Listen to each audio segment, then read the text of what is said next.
Next Bhuvanagiri విషయానికి వద్దాం. భువనగిరి నియోజకవర్గంలో బీజేపీ కాంగ్రెస్ అండ్ బీఆర్ఎస్ పోటీ పడుతున్నాయి. సేమ్ ఈ భువనగిరి నియోజకవర్గంలో కూడా క్యామ మల్లేష్ పోటీలో ఉన్నారు. క్యామ మల్లేష్ బీఆర్ఎస్ నుంచి పోటీ చేస్తున్నారు. సో ఇక్కడ కూడా ఆయనది థర్డ్ ప్లేస్ గానే కనిపిస్తుంది.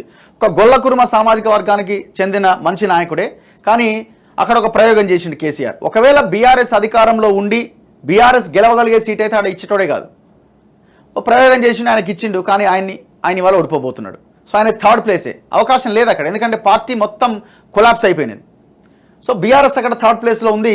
పోటీ బూర నర్సయ్య గౌడ్ వర్సెస్ చామల కిరణ్ కుమార్ రెడ్డిగా టఫ్ ఫైట్ కనిపిస్తున్నది. కానీ ఇక్కడ మనం ముందు నుంచి మాట్లాడుతున్నది, ప్రజలకి అప్పీల్ చేస్తున్నది ఏంటంటే బీసీ వాదం చాలా బలంగా ఉన్నది. ఈ నియోజకవర్గంలో 60% బీసీలు ఉన్నారు.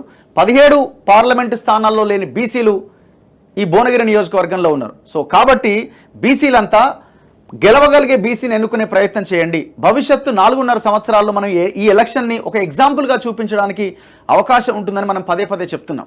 అందుకే బూర నర్సయ్య గౌడ్ని గెలిపించే ప్రయత్నం చేయండి అని చెప్తున్నాం. పార్టీల గురించి ఆలోచించకండి అని చెప్తున్నాం. ఐడియాలజీ, మీ పార్టీలు ఏ రకమైన ఐడియాలజీ మీకున్న బీసీ వాదం వైపు నిలబడండి అని ప్రతి ఒక్క బీసీని కోరుతున్నాం.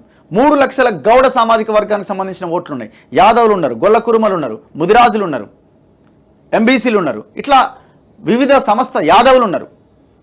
సమస్త సబ్బండ వర్గాలు దాదాపు 60% ఉన్నారు.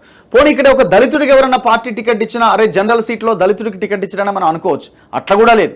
మళ్ళా కాంగ్రెస్ ఒక కొత్త రెడ్డిని తీసుకొచ్చి ఆయనకి టికెట్ ఇచ్చింది. అక్కడ చామల కిరణ్ కుమార్ రెడ్డికి టికెట్ ఇచ్చింది.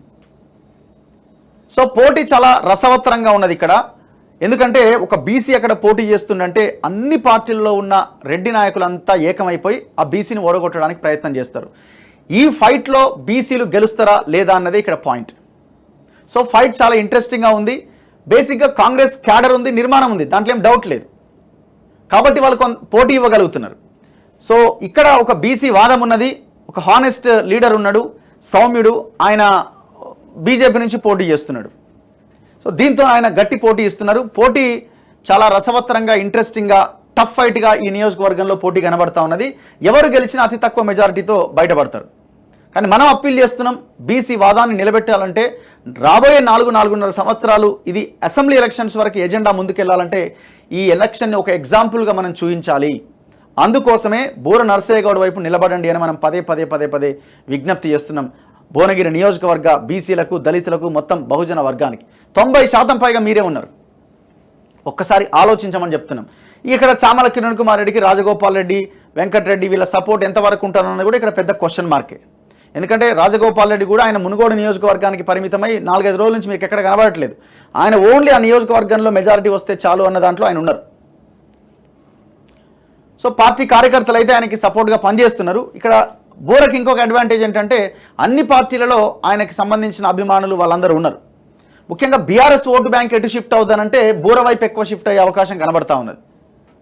సరే వాళ్ళు కూడా అక్కడ ప్రచారం చేసిన బీఆర్ఎస్ నాయకులు కొంత ఓటు బ్యాంకు బీఆర్ఎస్కు ఇక గెలవదు మనం ఎందుకు అనుకున్న వాళ్ళు బూర వైపు వచ్చే అవకాశాలు కనబడుతున్నాయి.